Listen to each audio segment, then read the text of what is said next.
दुपारच्या बातम्यांमध्ये आपल्या सगळ्यांचं स्वागत। नमस्कार, मी प्रज्ञा पोवळे। आपण पाहताय एबीपी माझा। राष्ट्रवादी काँग्रेसचे प्रदेशाध्यक्ष सुनील तटकरे विधान भवनात दाखल झालेत। थोड्याच वेळात रोहित पवारांच्या आरोपांवर तटकरे बोलतील अशी माहिती आहे। काही वेळापूर्वी रोहित पवार यांनी माध्यमांसमोर बोलताना अनेक आरोप केलेले होते आणि त्यासंबंधी थोड्याच वेळात आपण बोलू असं सुनील तटकरे यांनी एबीपी माझाशी बोलताना सांगितलेलं होतं। त्यामुळे आता रोहित पवारांच्या आरोपांवर तटकरे काय बोलणार याकडे लक्ष आहे।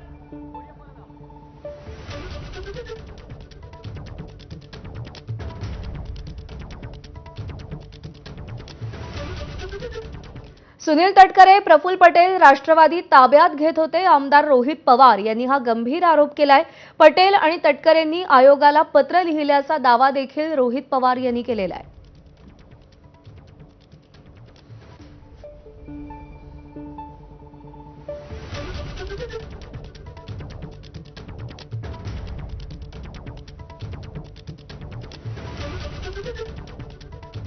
पुराव्याचं पत्र देखील रोहित पवारांनी माध्यमांसमोर बोलताना दाखवलेलं होतं। त्याच्यावरती स्वाक्षरा असल्याचं देखील रोहित पवार म्हणालेले होते।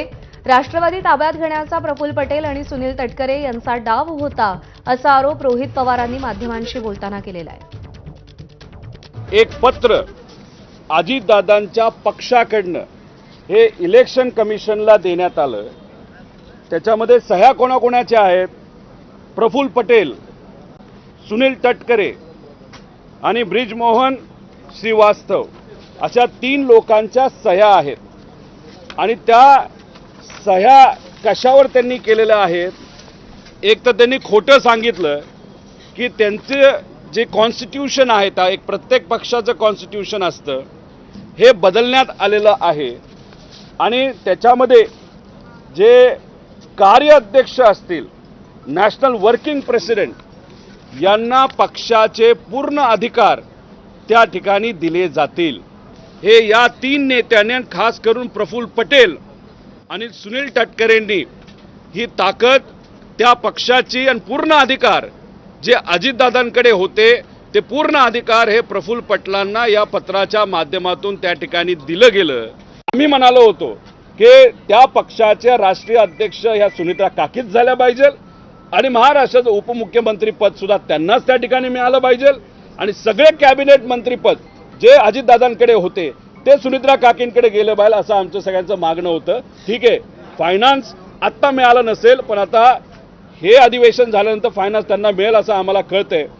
याच्यासाठीच आम्ही मागणी केली होती, कारण या लोकांवर दादांचा ज्याच्यावर विश्वास नव्हता, प्रफुल्ल पटेल आणि सुनील तटकरे यांच्यावर आमचा सुद्धा त्या ठिकाणी विश्वास नव्हता आणि म्हणूनच तिथं ते स्टेटमेंट आम्ही केलं आणि आमदारांनी प्रेशर टाकलं। त्याच्याबरोबर 35 आमदारांनी प्रेशर टाकलं, बाकीचे कुणी लिहिलं नसेल ती वेगळी गोष्ट आहे। त्यानंतर काही पदाधिकाऱ्यांनी प्रेशर टाकलं, म्हणून काकी ह्या राष्ट्रीय अध्यक्ष झाल्यात, म्हणून काकी ह्या उपमुख्यमंत्री झाल्यात। 28 तारखेला अपघात होणं, 28च्या आधी ब्लॅक मॅजिकची पूजा होणं, तंत्रमंत्राच्या पूजा त्या ठिकाणी घराबाहेर होणं, 28 तारखेला ॲक्सिडेंट होणं, 2 दिवसातच पियुष गोयल साहेब तिथं बोलून जातात की आता राष्ट्रीय अध्यक्ष हे प्रफुल्ल पटेल त्या ठिकाणी झालेले आहेत। म्हणजे कुठं ना कुठंतरी हे आधीच सेटिंग झालं होतं का? आधीच बैठक झाली होती का? आधीच चर्चा झाली होती का?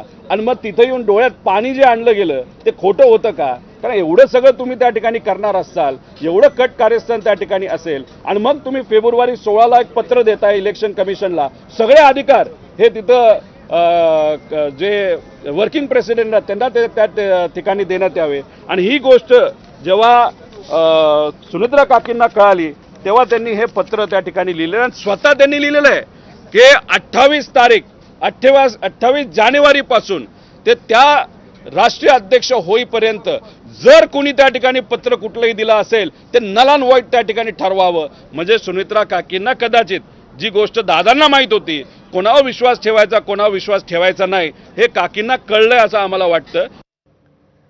आणि यानंतर युद्धासंदर्भातल्या बातम्यांचा आढावा आपण घेऊया।